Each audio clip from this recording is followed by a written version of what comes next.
Yo, people, what's poppin'?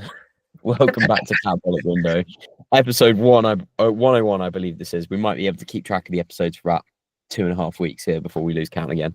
True. And mate, it's good to be back. We had last week off. King was at the vets. I've forgotten why. What's going on with him? He got neutered. Oh, what? Yeah. He's spunking everywhere. What? What the fuck? Why did you neuter him? Because he's a German Shepherd. So? He was a German Shepherd going through puberty. Yeah. Do I need to say anything else? Well, you went through puberty. We didn't neuter you. Yeah, mate, they should have. Yeah, like, so he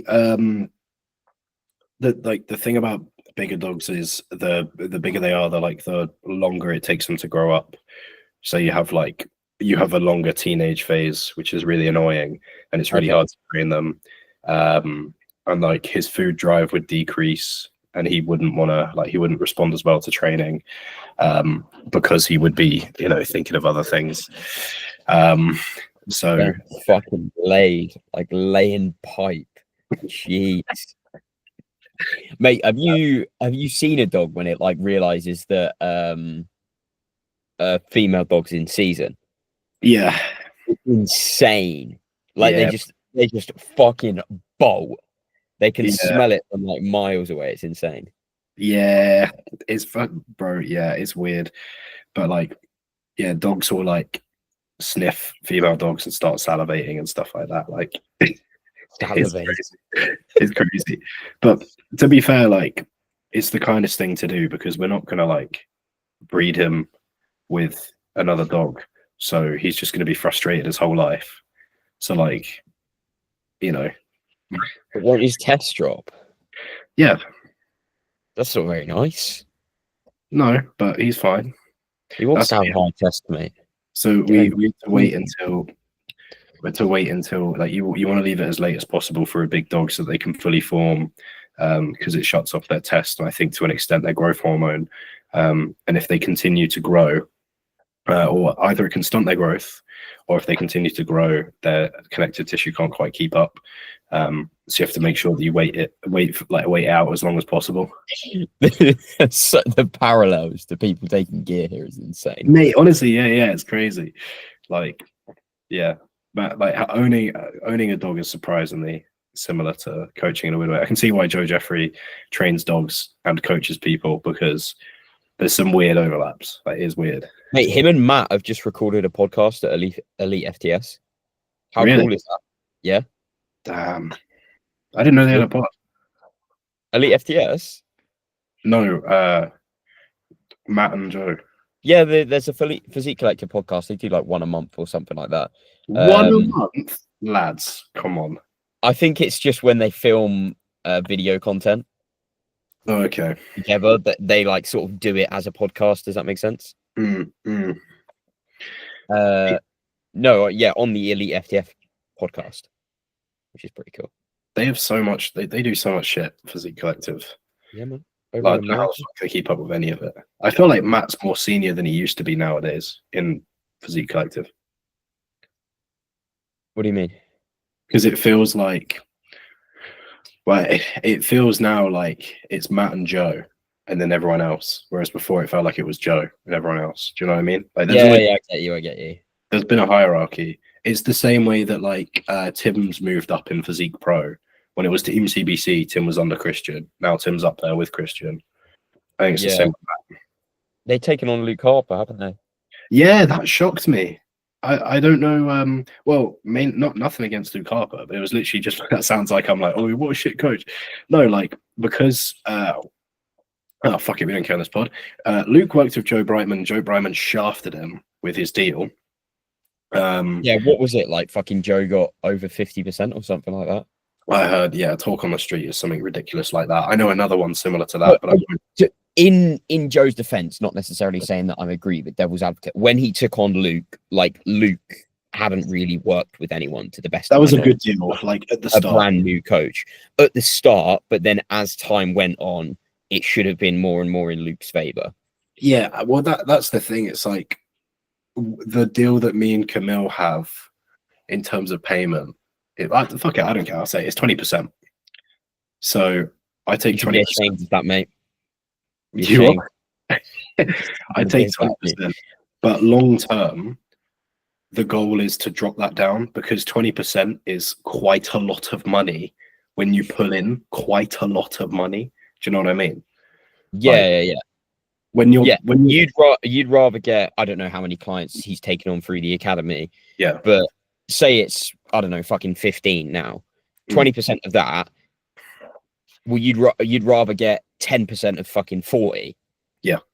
And Camille be busier, and he think, oh yeah, Jack's helped me get all of these fucking people, and 10% for all of that is not a big thing at all. But yeah, when you're taking literally half, it's the same thing. It's exactly the same thing as like the David Lloyd, the Nuffields, etc. The way that they run their PT, which is they charge you out at fucking £60 an hour, and the most you ever get of that is like 25. You just incentivize people to leave.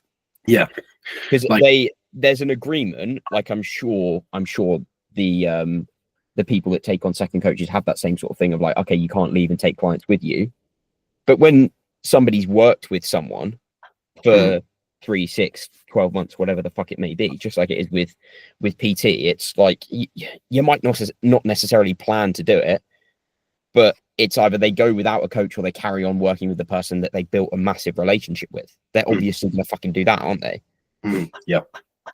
Like it's just like, if you're like, the thing about the percentage thing is, so let's say it's like 50%. Like if you're pulling in like, 500 quid a month. Mate, are you sure this isn't a business mentoring podcast at this point? Jeez. Hell yeah. But like if you're pulling in like 500 quid, you're only giving out 250. But if you're now pulling in like 4 grand, you're giving someone 2 grand a month. Like that's a ridiculous figure.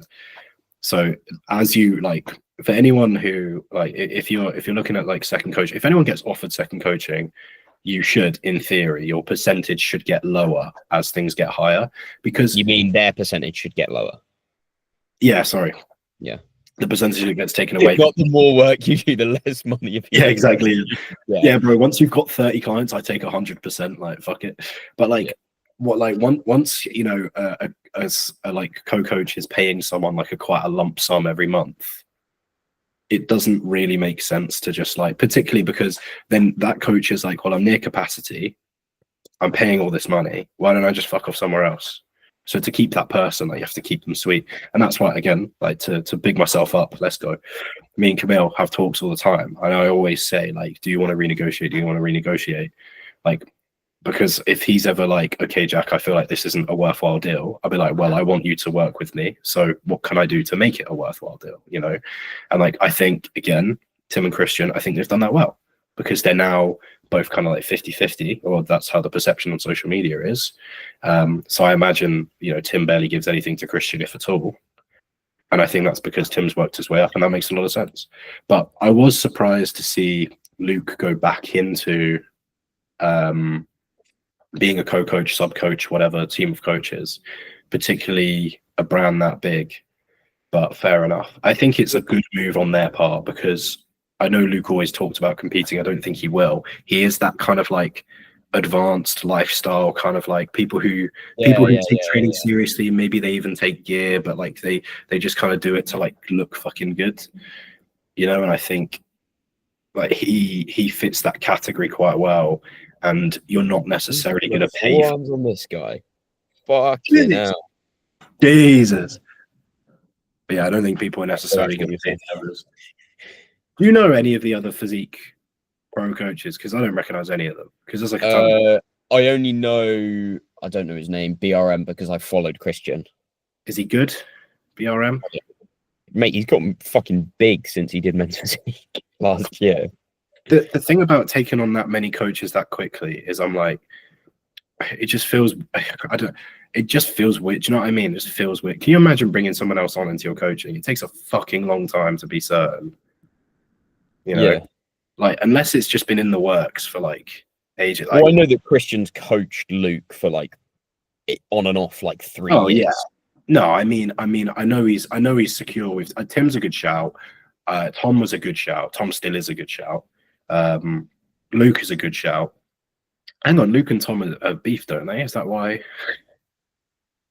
don't know. Oh no, are they talk? I forget that fucking group of mates who's beefing who, bro. Honestly, fucking hell.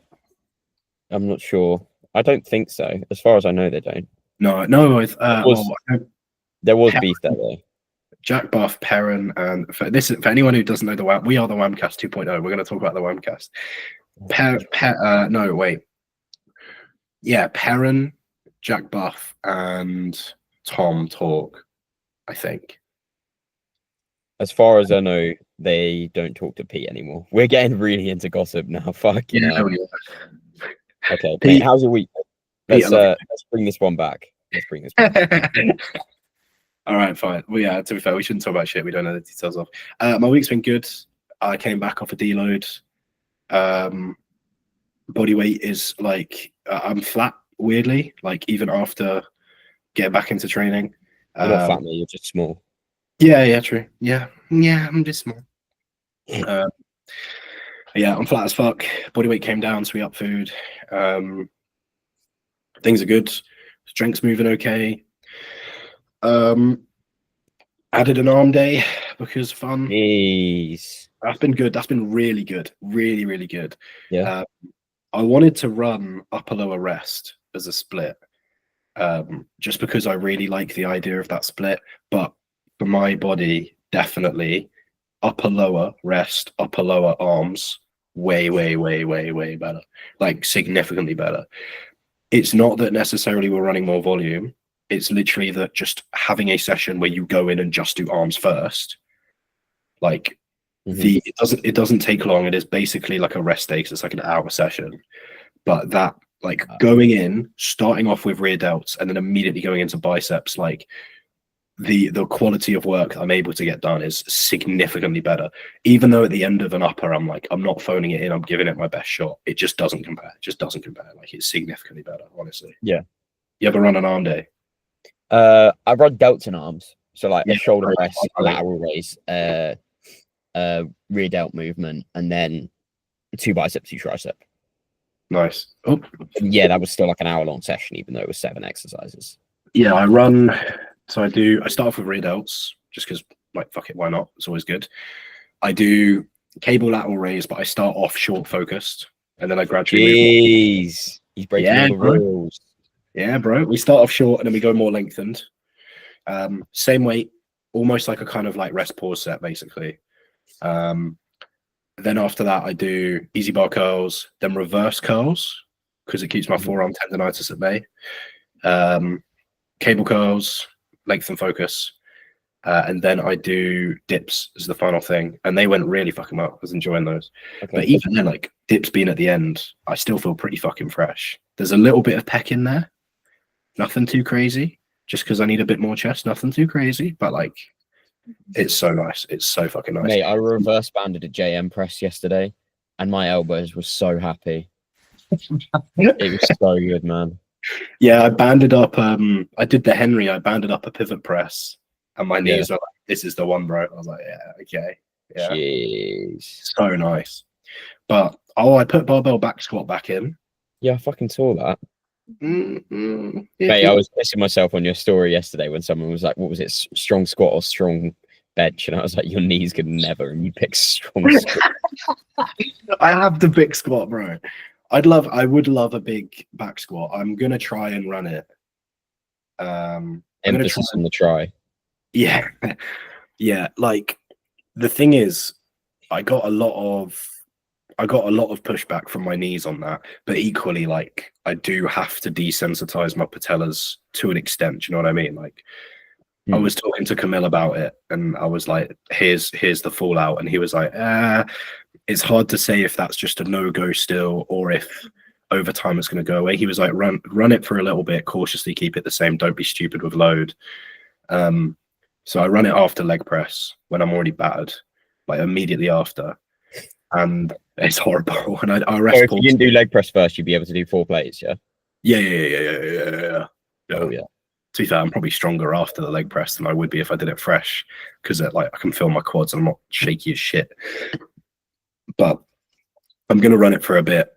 If I notice that there's an adaptation, like if it gets less and less painful, cool, I'll leave it in. If there's no adaptation, bosh, goes out. But the thing is, if I never do a squat pattern, whenever I do introduce one, it's going to hurt. Yeah. So to an extent, I have to desensitize it a little bit. But yeah, on paper you're working the same shit, but it is different. Like pushing something away from you versus you going down and pushing up against it. I've noticed the biggest thing I've noticed is like there's a lot of guarding. When I get to the bottom of a leg press, I feel ready to push. Get to the bottom of a squat, that first little push is like fucking baby, and then as soon as like ease out of it, and then as soon as I get like a little bit out of the lengthened, the strength is there. But in that very, very bottom position, I don't feel like my knees feel weak, my quads feel weak. I try and drive through my foot and like push off as hard as I can, and there's just not as much oomph as there should be. So yeah, but even if I just use it as like a rehab tool and then move over to a Smith or a pendulum or a hack, that'd be great. But I can't just run leg press forever, because like you get a bit bored of it as well. I get bored. I might get injured. It's going to get tedious as fuck to work around plates. Like if they take that leg press work around plates, like just loading plates on all the time and loading plates off. Like if I get very strong at it, if they take that leg press out of the gym, that's not ideal either. Like I want to have a diverse range of options. I would love to. I do want to run up back squat more from a standpoint of like skill, of like having that ability to like be very strong in an unstable environment, because then the carryover that would have to like hack or pendulum or other things. If I can like squat 3 or 4 plates pain free, like I'm probably going to be pretty fucking good on a hack, and then I can really drive some hypertrophy through that. So I might run it for a block or 2 and then bin it off for something a bit more hypertrophic or whatever. I feel like we've gotten to the point with squats now where everyone's going like really fucking deep, and they've almost gone too far the other way. Like the amount of people that I see where like the bottom of fucking 2 inches of their squat is just a lower back exercise is insane. Yeah, I know what you mean. They're like, oh, I really feel at my back. I'm like, oh, I wonder why. Fucking weird that. Can't believe that. I still, to this day, I think about, whenever I do a back squat, I think about what you said about back squats are fucking underrated. People just can't be asked to set them up correctly. And that's so fucking true. It's so true. Yeah. Like, you can't just walk up to a bar and just back squat. Like, some people can, some people can't. But yeah, I don't know what it is about the back squat. Maybe it's because it's not a machine. Like on a machine, people like set the pad up, they'll set everything up for themselves. But on a back squat, people refuse to tweak it to suit themselves. Yeah, you've got like fucking Frankie long femurs coming along trying to set up this back squat, and he's like, I'll just go fucking do it in my Air Forces and fucking hope it's all right. Oh my god. It is such a good movement when you set it up correctly. Such a good movement. Yeah, like for me, I can do it without, but it's better with a heel wedge. So I'll do it with a heel wedge. Yeah. That's the other one, is when people use a heel wedge for it and they get like a fucking 20-degree wedge. I'm like, what are you doing, bro? You look like you're about to fall over.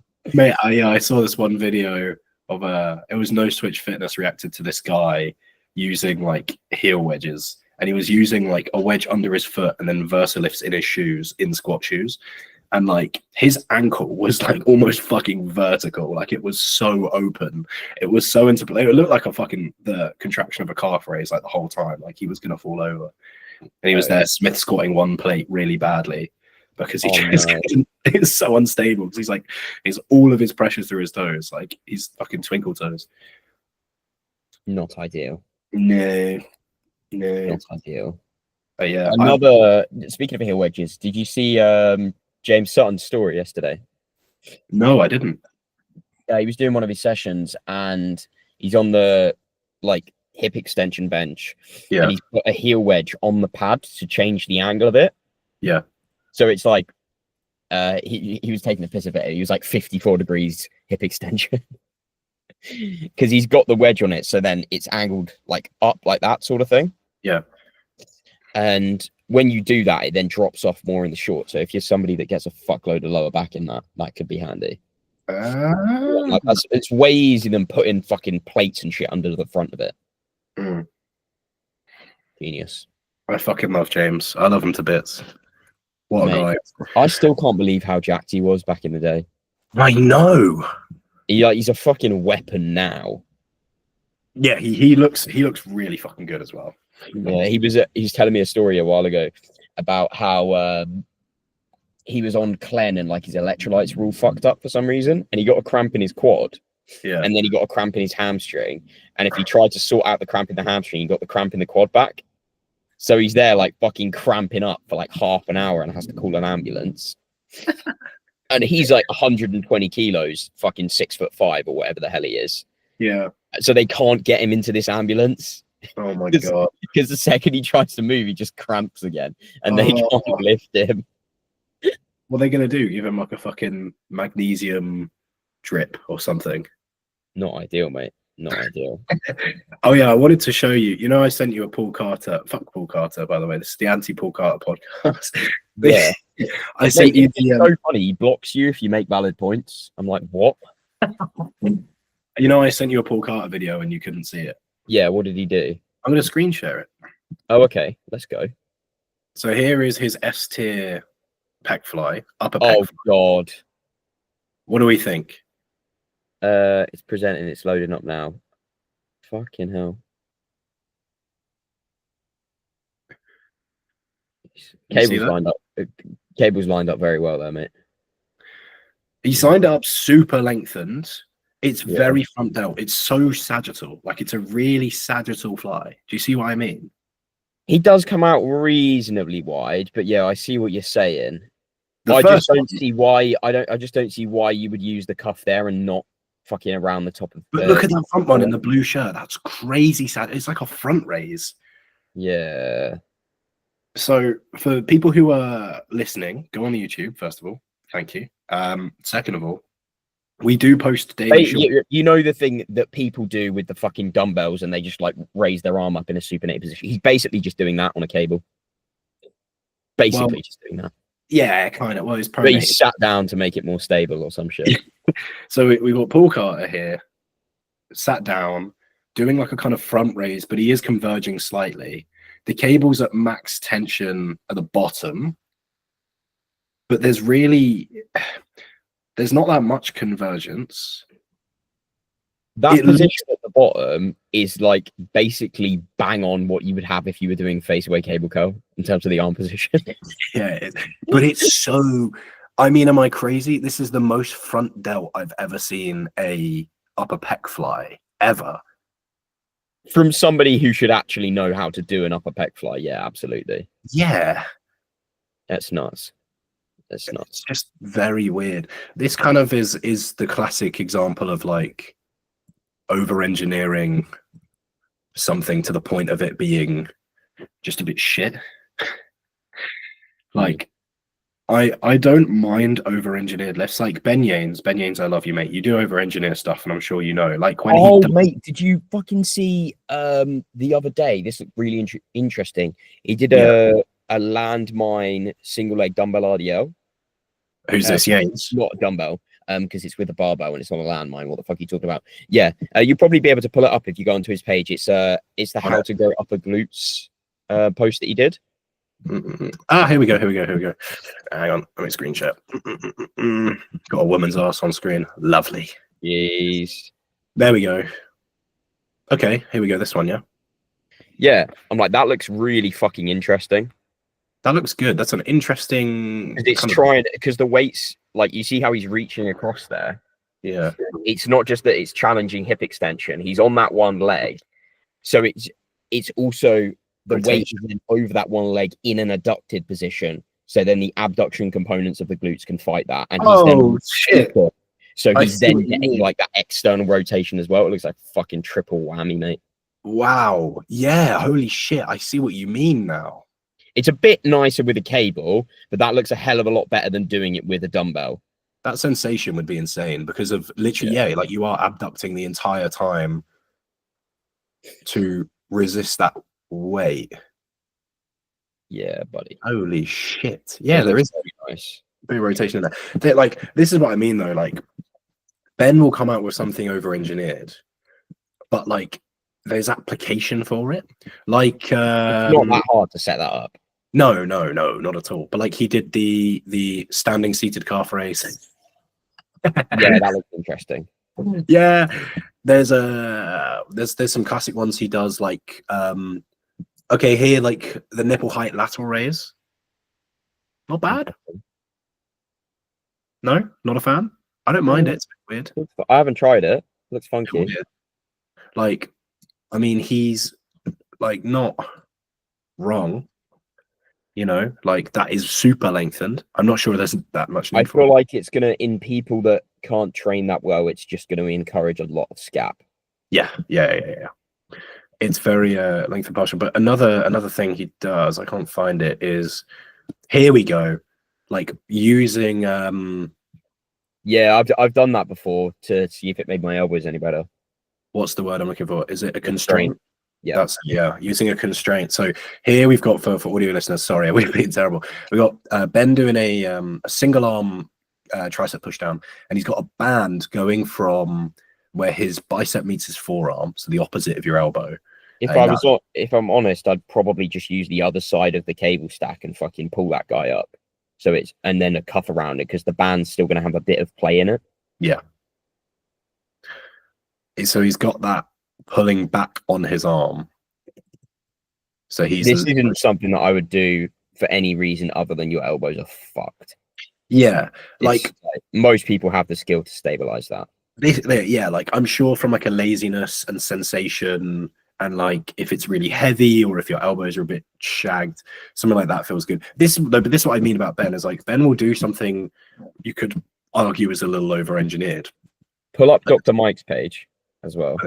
There's actual application for it, right? Dr. Yeah, Mike. it really comes down to, does the over-engineering make it better? Yeah. And how much better? If it's 2%, it's probably not worth doing. Well, it depends on the individual, doesn't it? But like Paul will come out with like, this is the best fly, and it's just a weird fucking fly that doesn't. It's an exercise that he tried like last week, and half the feeling that he's getting from it is novelty. Yeah, or like he's focused on thinking, because he's got like a decent amount of tissue. He's just able to connect in areas that aren't really contracting as well as they would be in other movements. We've got like when people do the squeezing dumbbell press, and they're like, oh, I feel a ton of pec, and it's like, yeah, you're just contracting it the whole time, mate. You've got Mike's page. What were you after with Mike's page? The pull-ups there. Okay. So you see how he's attached a pull-up bar to the assisted pull-up station? Yeah. I've seen people do this, and I'm like, oh my fucking god. The only reason that I think this is acceptable is if the handles are too big, but I don't see how his hands aren't big enough to grip the other ones. The handles are quite literally the same on the top, which is crazy. No, they're definitely thicker. Well, yeah, but like they're like cool-down bar. But the angle of them, is exactly the same. He's got GH hands. If you've got a fucking 5 foot female, like they will struggle to grip the handles on an assisted pull-up station because they are quite thick. He is also still using grips. So yeah. I mean, just like get your hand around the thing. Yeah. I tried some fucking Versa grips last week, mate, and I thought they were terrible. Yeah, I'm not gonna lie, I don't get it. They weren't Versa grips; they were like off-brand ones. But the leather's too fixed, so it just stays upright. It doesn't like flop on the handle at all. So then you have to like reach over the top and grab it, and it's just a fucking ball ache. The thing from the thing from like about Versa grips or like grips like that are they just don't feel as stable as regular lifting straps. Yeah, they're far more convenient, but like whenever I'm tying myself into the bar, my perception of that weight feels a lot more. It feels a lot sturdier, a lot more stable. It feels a lot lighter when I use regular lifting straps than if I use like Versa grips. Versa grips feel better than just grip than not using straps, but like not by much. When I'm really lifting heavy, I don't really like them. What I think Mike might be doing here is, because he's doing bar to chest, it might be that the resistance of the machine, it tops out at the top, so he can't quite get bar to chest. if he goes all the way up. Do you see what I mean? I wasn't listening because my connection dropped out. What did you say? Oh, so Oh, what he might... You're right. So what he there we go. are we back? I think we're back. Yeah, we're back. What did you say? What he might be doing with the bar is, because he's lowered the bar, he can actually bring his chest to bar, and he's got the assistance of the machine the whole way. Whereas sometimes on assisted pull-up machines, the resistance tops out and you're like top of your head's at the bar, not quite your chest. So maybe that's what he's doing. There's no way that he's too tall for that, though. Yeah. Nah, that would be, if he was short, it would be an issue. Yeah, it's short torso, not long torso.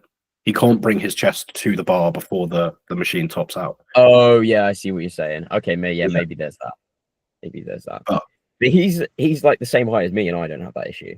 But also he runs. But okay, I get that, like meso to meso, you're not going to run the same way. But I've seen him do bodyweight pull-ups for quite some time. This is the thing about Mike. He said, like, obviously part of his training is you don't go and use peak load all the time. You go back. But he's been training for a significant amount of time. How is he still doing?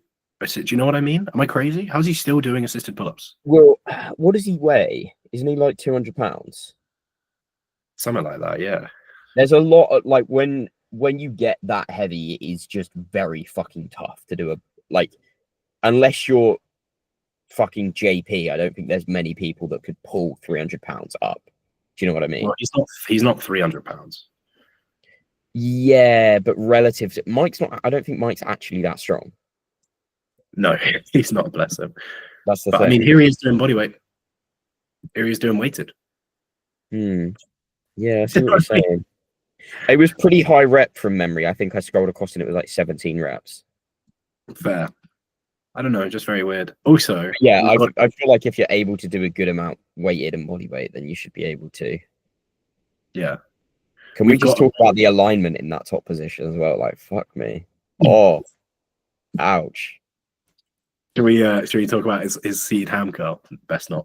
No, let's please not. That hurts my soul, mate. We've got a great question. I've not seen like such bad axial alignment in my entire life. I know, mate. It's crazy. This is what I mean about like Nippard or Israel. Sometimes they come out with things, they'll be like very hyper intelligent, but they'll miss like very basic things. And I'll be like, I've heard Mike talk about different divisions of the fibers of the lat and how you align them and how it doesn't matter.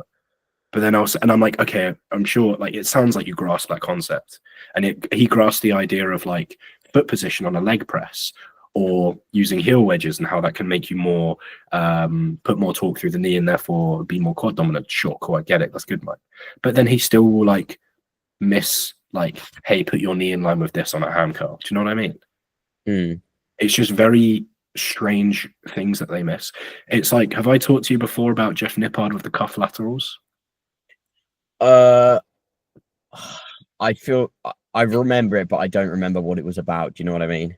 He did a study. Yeah, was he talking about you're stronger on a cuff lateral raise in comparison? But he was missing that the cuff is like around the wrist and the D hand was in the hand. Yeah, so short moment arm. So yeah, exactly. Like, it's small things like that where I'm like, Jeff talks about a lot of high level things and he still doesn't know that. So it's kind of a bit like it makes you think, like, do you actually know what you're on about? Or like, do you know what I mean? It's like, where does your knowledge come from? Because if you know one thing, you should know the other. Because he's talked about moment arms before. He's talked about Bayesian curls, incline curls, and how they're more lengthened compared to like a standing dumbbell curl. So surely if you understand that, you do understand moment arms? No? What? Like, it's just very weird to me. I don't know. It is, mate, you're right. Have you highlighted that comment to talk about? Yeah, I have. Jeez. I got asked this question a while back. And so the question is, for those who are listening, someone's commented on Mike's post. I'm not going to call them out by name because I'm sure that they, whatever. They said, also Luke. What legends. Man invented shrugs. Crazy. So he says, what do the first 25 reps in a set of 30 do? Now, Luke, do you want to tackle that question first? No, not really. He's a retard. Um, he sounds like a fucking Paul Carter fan. I'm not gonna lie. Yeah, 100%. I think that I really like high rep pull-ups, to be honest. They feel quite nice, like 15 to 20 do. reps. Because pull-ups and dips are one of those movements where people are like, okay, I'm gonna add some weight to it, and the form gets really shit really quickly. Like they'll shave off range of motion, they'll start getting bouncy with it because they're like, I want to progress the thing. Yep. People always skip the hardest part of the lift as soon as you do that. Like dips, they don't go deep. Pull-ups, they don't come all the way up. Agreed. With a question like that, what do the first 25? Go back to the one that's just got fucking micro penis as the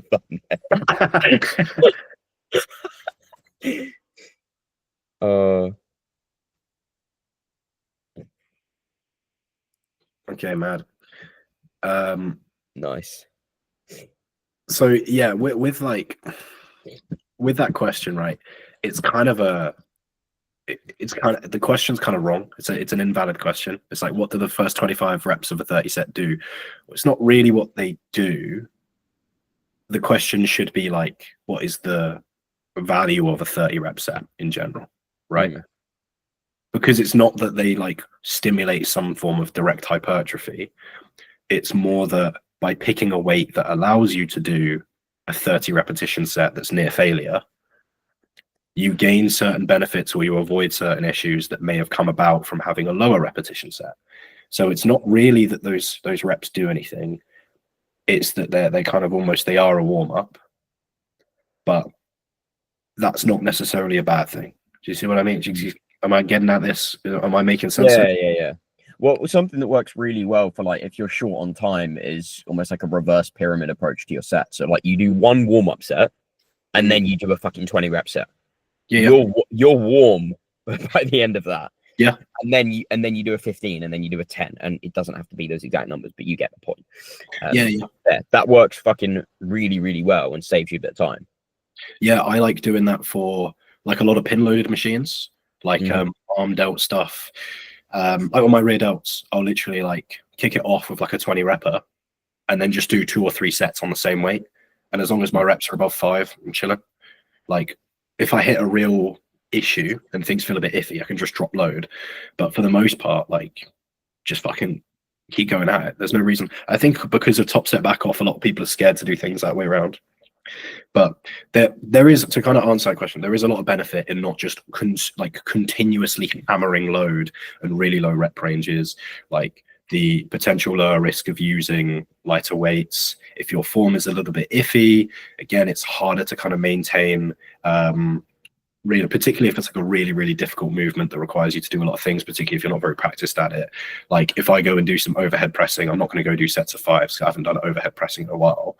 Me having 10 to 12 reps or possibly even more and a really light weight allows me to really kind of like feel where I'm at, control it throughout the whole movement. If I need to rack it, I easily can. Same for quad work.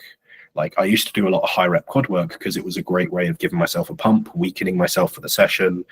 Particularly combined with BFR, it's not as if there's anything particularly unique about them. Just that they make sense in some cases. Some cases they're just fucking fun. Like 30 reps on leg extension can feel fucking amazing. 30 reps on like a ham curl can feel fucking amazing. But it's not something you need to do all the time. But people are so obsessed with like, training to failure is the last 5 reps. It's like, well, if you use a lighter weight, you still get those 5 hard reps, but you get there with a weight that you normally wouldn't have been able to use. Like you can put a plate on a leg press and get 5 hard reps out of it and grow from it. You just have to do some reps in the meantime to get there, and that's fine. Yeah, people try and find like the magic rep range of the thing to do, and it's like, okay, for a pull up for me that's 15 to 20. For a single arm pull down, it's like fucking 10 to 15. For a bent over dumbbell row, it's 6 to 10. Like that's just where the movement feels nicest and I get the most back out of the thing. It's not because 6 to 10 is the best rep range and that's why I do it. It's the best rep range for me for that exercise. And it differs on the movement and where you're doing it as well, doesn't it? Like sometimes you first get onto something and like, if it's like a fucking machine lateral raise, you might need a set of 15. But then once you got a bit of blood in there, like maybe you can take sets of 10 do or a JP set of 3 lateral raise. Like you can do sets of like 7, 8, 9, 10 that feel good. You know, like if you're doing a rest pause set, you might actually get like a set of 3 reps, but because you rested 20 seconds and you recently just went, it does feel okay. You know, like that's where you don't just have to. I think people are going to get themselves in trouble if they just exclusively use one rep range all the time, particularly if you're using 5 to 8, because the loading is going to get really aggressive and you're going to have to get yourself really amped up to lift every single set. And that's not going to be always possible, particularly if you've got a niggle and you refuse to do anything else. And I think you end up sort of getting a little bit like disenchanted with the whole thing, because you find that actually, yeah, this fucking like 4 to 8 rep shit like just doesn't feel very nice on these 5 exercises. So you then don't do it at all. Yeah. Because you're like, it doesn't work. And I'm like, no, it's perfectly valid and it works in certain places, but it also doesn't work in others. Yeah. And that's what you can still do it there, but it's like you can't fit everything into one neat and tidy little box. Like I would not do I don't do blood flow restriction training on biceps because I'm like, fuck that, man. I get enough of a burn without it, let alone with it. I only do it on triceps because it's the only way I can fucking train them without them hurting. And my elbows, that is. And that's the thing, like when you know how muscle growth occurs, it's just a case of like you realize that you've got all these options available to you and you just pick the one that suits you best. And like sometimes that's not always the same. It's like I do think I was listening to John Jewett talk recently and he was like, rep ranges are overrated, and I was like, yeah, like they really are. You don't specifically need to stick to a rep range. Like you can play around with it a little bit as long as you can see long term that there is progress happening. Cool. But you don't need to stick to a particular rep range. Like sometimes having higher repetition work feels nicer, there's better engagement, you want to grind through reps, sometimes you want to be a bit more aggressive with loading, etc., etc. It depends on the movement. But yeah, like there's a lot of movements that just don't lend themselves to 428s, like flies, laterals, Y raises, rear delts, front raises, fucking like overhead tricep extensions, face away, basically single joint movements. Yeah, like they're gonna feel pretty if you try and do a single joint movement with like in the 4 to 8 rep range, it becomes a multi-joint movement. Yeah, it's basically what happens. To be fair, yeah. Or those with like a really sharp resistance profile. Yeah, like anything that's like super heavy in the short or super heavy in the lengthen, like they can be really fucking brutal to do. Yeah, that's just anything where loading is like limited because it's a single joint movement isn't going to feel too great when your reps are that low. Yeah. And you know, people get into this idea of like, oh, it's a waste of energy if you do that many reps. It's like I don't understand the fatigue thing that Paul Carter says, like higher reps are more fatiguing. Because he's like, you do more reps. The thing is, right?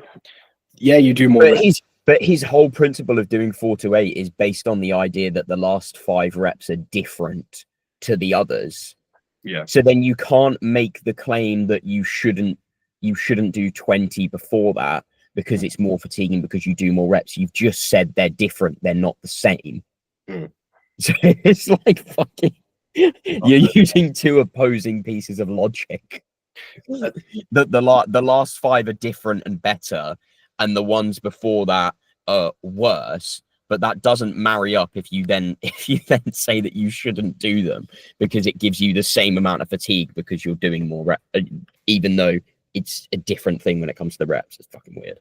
Yeah, whenever people are like, oh, but it's so fatiguing to do that many reps, I'm like, yeah, but it's with a light weight and they're not incredibly hard. Like walking around is a rep, you know. Yeah, mate, I could do my first rep of a set of pull-ups all day and be fine. Yeah, I can do my last rep all day. I'd be fucked, mate. There's some calisthenics guys that train here, right? And I was like, "How many sets of pull-ups do you do?" And they're like, "Well, we just sort of do a set of pull-ups, and then keep training until we can't do a rep." Damn, because they'll start on like fucking bodyweight pull-ups plus 30 kilos. Yeah, and they get all the way to the point where they can't do a rep. I'm like, that is nuts, mate. Fuck that. Not fucking volume, bro. Jesus. Yeah, bro, it's pure. They do pull-ups for like an hour. It's insane. Jesus. Yeah, I mean, like, I think people get so obsessed with like, I don't know. It's such a dogmatic view of growth of like, oh, you're wasting your energy, bro. doing all those reps beforehand. And it's like, okay, but you're also having to use much more load with your final few reps. So you could argue that that's more tiring. You could argue that there's better stimulus to fatigue with using a lighter weight and failing than there is for using a crazy heavy weight. Like it's just a pointless argument. Like we know from literature, 5 to 30 are equally as growth promoting. That's taking into account how tiring they are. The argument that I think is reasonable is it's quite hard to distinguish for somebody that's not very advanced if it's failing or if it's burning. Yeah. Do you know what I mean? Yeah. But apart from that, like, it's like, fuck off, man. Yeah. Come on. Sort it out, bro. Yeah. But then for people who are new, like they might get thrown off by just feeling a lot of resistance in their hands or whatever. Like if they get onto a row and they're like, oh my God, that's heavy. You know, they might be like, I can't do any more. Or if they do a high rep set, they might be like, oh, that burns, I can't do any more. Oh yeah, I think people that are new to training, mate, they can't go to like fucking 4 reps in reserve with good form, let alone fucking, and it's plenty to get them growing. Yeah. Because they just get fucked by it. It's fine. Just how it goes. Yeah, basically if you're new to the gym, just give up because you're annoyed. Yeah, that's it, mate. Yeah. That's it. Do you know what I love seeing is this is a sarcastic love, but like do you ever see someone and you're like, they've got really good, like they're new to training and they've started with really good genetics, but they don't actually know what they're doing? Yep. They've just got that base like supreme genetics. There's like almost a certain look to the physique. Do you know what I mean? It's I can't quite describe it, but it's like it's almost like the structure's doing the work for them, and there's not actually that much tissue there, but they look ridiculous. Yeah. Does that make any sense? Yeah, I see, like, it's weird. I see some PTs who have like really fucking good genetics, but they're like, oh my God, Paul Carter has posted on Threads, all muscles respond the same to the same rep ranges. What a legend. There is no such thing as a muscle needing a different rep range than other to grow maximally. Anyone trying to argue this cannot explain mechanical tension to me. Damn. Okay, so yeah, should we go and do 4 to 8 reps of calves and see what happens? Paul Carter's against 4 to 8 apparently now because he's saying they all respond the same to the same rep ranges. Anyway, this guy. So yeah, with PTs, like you'll see people who got into PT because they look decent, and like you look at them and you're like, damn, and then you see how they train, you're like, fuck's sake. Or you see what they do, they're like, yeah, I just kind of eat like a microwave pizza and like my mom's cooking, and then they look decent and you're like, what the fuck, bro? Mate, it's you know how there's like plenty of online coaches that don't really fucking walk the walk. Yep. It's even worse with PTs. Oh like, yes, even fucking worse. Out of the like 12 of us that are here, there's like 4 that follow some sort of plan, including myself. That's crazy, man. That's actually no. One of the guys like literally just fucking complains about his coach all the time, but then doesn't do what they ask, and then wonder why it doesn't work. Are they a local coach? No, you know who it is. I'll tell you. Oh, yeah, hype, exciting. Sorry, viewers. Yeah. Right, I've got one more interesting post to pull apart here.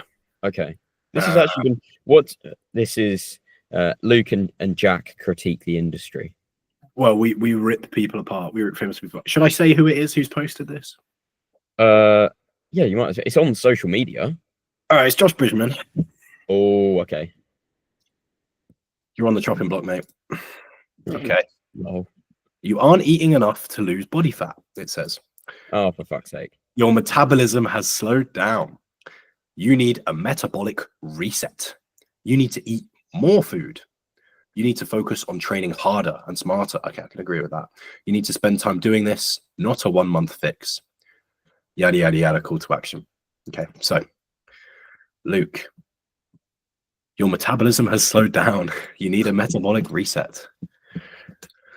What I think this is more going on is people that have tried to diet like too much for too long, and they've just gotten to the point where they can no longer like actually adhere to the thing. There's like you don't go to Africa, and as sad as it is, they're not all fat and obese because they can't eat enough food. That's not how it works. They're dead. Yeah. They're dead. To be fair, the caption is a little bit better, which is like you need to focus more on building muscle Yeah, that's better for Yeah, sure. yeah. But the whole thing about like your It's a metabolism bit is weird because it's not the type of thing that his audience would hear. the whole thing about you. Audience is bodybuilders know, and they're like, "Nah, bro, fucking work harder." Yeah, I don't get it, man. But the whole thing about like your metabolism has slowed down, you need a metabolic reset. Like your metabolism hasn't slowed down. Your metabolism just Just up requires. the dose of T3. Yeah, bro. Get the Clennon. Do a James Sutton. Come on now. Ooh. He violated James like that. Why? He's mentioned fucking cramping, but like your metabolism hasn't necessarily slowed down. You just require less energy because there's less of you. Like I'm so sick of people saying slow down. Like it's not any slower. There's just less of you to sustain. Like it's going. Like I think people put too much credence in metabolism and speeding up and slowing down and things like that, and that's really not the case. Like your metabolism is dictated by how much of you there is and what you do, and that's literally it. Like it is open, and it's an open and shut case. It doesn't really change. Yeah, sure, there's like a little bit of like hormonally stuff going on with like your thyroid axis, etc. But for most people who have a healthy thyroid, unless you're like doing crazy changes in dieting and like absolutely starving yourself, going to make a dent in the changes. And even then, you can still overcome them. Like you mentioned, there are people who do starve to death, funnily enough, and they are not fat. Like you can't just, you know, I'm sure they've got some metabolic damage going on there, sure, but like, you know, they're still able to starve to death and die. Well, yeah, like anorexia is one of the most deadly things. Yeah, because people just stop fucking eating food and, funnily enough, die. Yeah. And yeah, like you can incur some metabolic damage there. But again, it's like whenever you ever look at like studies into like differences in metabolism, they're really not as big as people make. Like if you've got the same person who's the same height, same weight, roughly similar amounts of activity and muscle mass, even if one's like, you'd have to have absolutely shagged thyroid to have big differences. Even when your thyroid is slightly out of range, the differences really aren't as big as people make them out to be. But I think because there can be those differences, people put more into them than there is. So I wouldn't say your metabolism has slowed down, and I wouldn't say you need a metabolic reset. I would say if you're trying to lose body fat and you've hit a big plateau for quite some time, stop dieting and train. Yeah. Because you could get people are like, oh, I've got to lose body fat, so let's do it all in one go. That's like saying, oh, I should probably I need to build fucking 30 pounds of muscle to have a good physique. Let's do it all in one go. Yeah, exactly. Nobody would do that. The 30-pound bulk gaining 1 pound a year or something ridiculous. Yeah, fucking Paul Carter. Let's go. Jeez. Right, we better wrap it up there, mate. Good pod. I don't know what the fuck we call that one. I don't know. Hating on people. Hating. Just hate him. Just fucking hate him. You training? Right. I'm training, yeah. Yes. Have a good session, mate. Camille and the videographer. Oh, yes. I know. I'm going to die. Good. We're all gonna die. All right. Yeah. Thanks, everyone, for listening. Drop us a subscribe and a follow and rate us 5 stars on Spotify. If you're hearing this, tag us on socials. He's LacticAddictLuke. I'm Jack_Academy. If you want some clothing, BuiltNotBorn.store. Follow us on Instagram, BuiltNotBorn Clothing. Use Archer10 or Lactic10. Archer10 means that it comes with holes in. It's true, yeah. I will. You lose 10% of the clothing, mate, if you use my code. You could just you could do like some bonus ones without a sleeve. I should sell the sleeves separately. Sleeves sold separately. When are the socks coming, mate? We've had to delay the socks actually because we ran into a copyright issue. So even though I don't mind saying this publicly. So we're doing a sock drop to push for the British Legion. So we're going to give them some of the proceeds and some of the profits. But we sought out some legal advice about it. And even though we're fine to donate the proceeds to British Legion, we still can't use their logo on our socks, even if we donate the proceeds to them. So like, okay, fuck. So we've got them all made. which is annoying. So there's nothing we can really do with them. So we're gonna have to. We can't even distribute them. So we're gonna have to get rid of them and get some new socks made. So we'll probably turn it into a whole drop. But yeah, weird because it's like we can't use their logo to make them money. But I don't know. Apparently that's the way it is. You don't just give them away then? Ooh, I don't know. I'd have to ask. But it's the sock is copyright infringement. Oh, I see. Oh, I don't know if you can even give them away. Like me and James don't have any ourselves because we don't want to encourage people, and we don't want people to be like, "What's that?" And we don't want to have a copyright infringement sock in any of the marketing or anything, just in case. Yeah, that's fair. So Lord knows. But stay tuned because we're working on the back end. We're going to get some more drops going. Got some new clothing on the horizon as well. Oh yes. Yeah. All right. Thanks everyone for listening. Goodbye, viewers.